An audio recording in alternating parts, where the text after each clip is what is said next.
Kanina po't mamalansya tayo. Ako po yung namamalansya ng aking uniform. Pagkatapos kumain ng tanghali, namamalansya po ako. Saka ako matulog. Hindi ko po kasi pinaplansya ito lahat. Para pag natapos kumain, tatayo ng kaunti. Hindi higa kaagad. Kaya po inuunti-unti ko araw-araw. Ganito po ang aking gawain. Mamalansa, maglaba, mamalansa. Ganito po ang routine. Tiis-tiis lang po. Ganito po ang realidad ng OFW. Kahit naman sa atin sa Pinas, di po ba? Ganito pa rin ang trabaho natin. Maglaba, mamalansya, magluto, maglinis ng bahay. Ganito po. Dito kasi hindi mo kailangan kailangan trabahuin mo lahat. Ganito yung buhok ko kasi nagtarha po ako kanina eh. Sige po, bye-bye. Thank you po.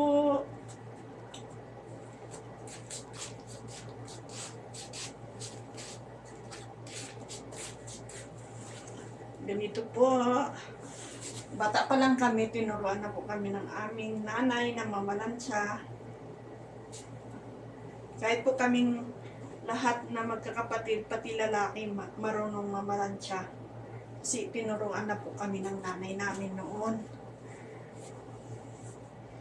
Kaya yung mga kapatid kong lalaki masilan, kailangan may piston pa yung pantalon. Ako rin po, kaya ako naglalaba, ako namamalansya. Kasi ayaw ko yung ipa-laundry.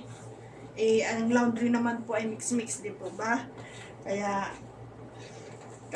ako mismo ang naglalaba.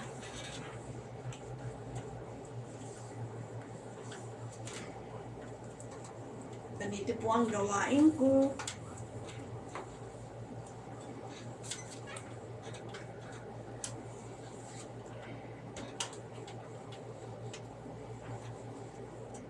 Ganito ang trabaho. Mamalansa ng mamalansa. Kasi hindi naman pwedeng magpapasok ka na hindi planchado yung uniform. Kailangan planchado para magandang tignan, di po ba?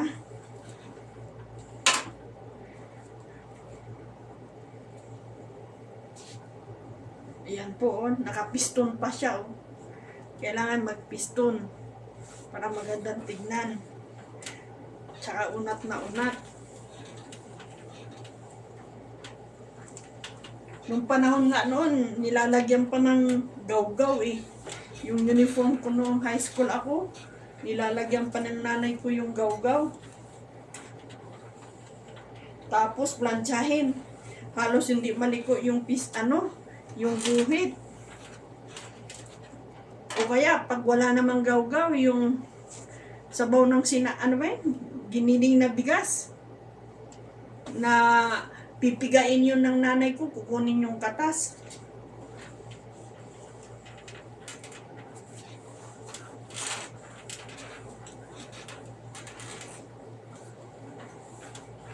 Ganito po ang gawain ng namamalansya.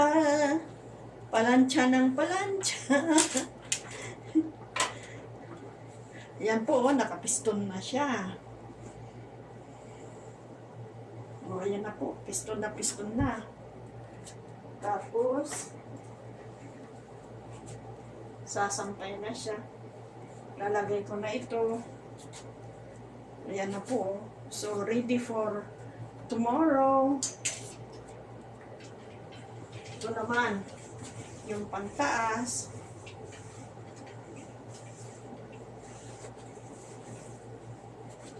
Ganito po ang aking gagawin. Pinaplansya ko muna yung likod.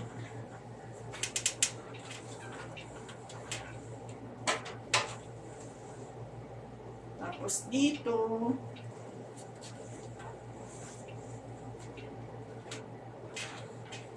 hope nag-enjoy po kayo sa panonood.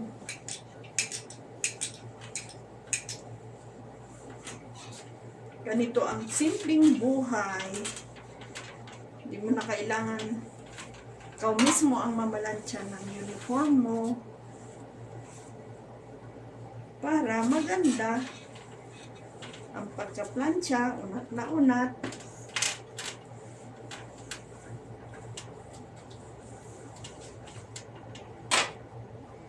Ganito po. Madali lang naman po eh. Basta ganituhin mo lang.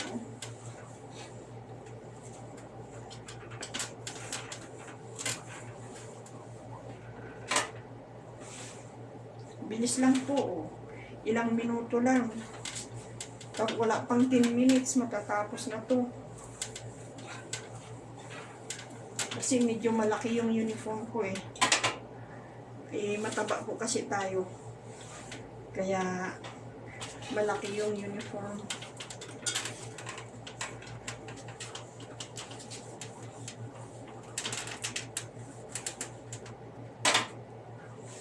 Ganito po, malapit na matapos.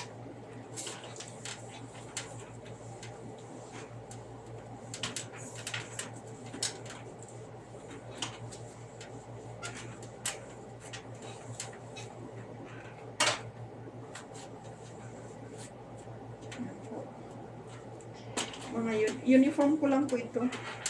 Uniform lang ang pinapansya ko, tsaka tarha. Yung t-shirt hindi na po. Tinutupi ko na lang ng maayos. Nung mabata-bata lahat, ayan na po, sa manggas na. Sa manggas na po.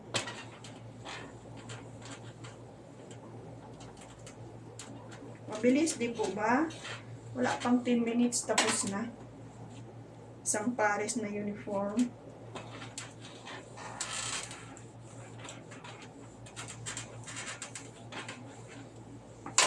Another manggas.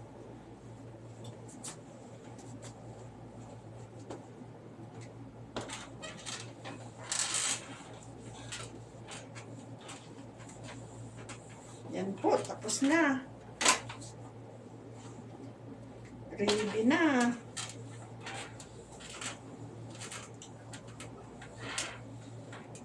Tignan nyo po. Tapos na. Ito na po. Ito na po. Ready na po bukas. Sige po. Thank you sa panonood. Bye-bye.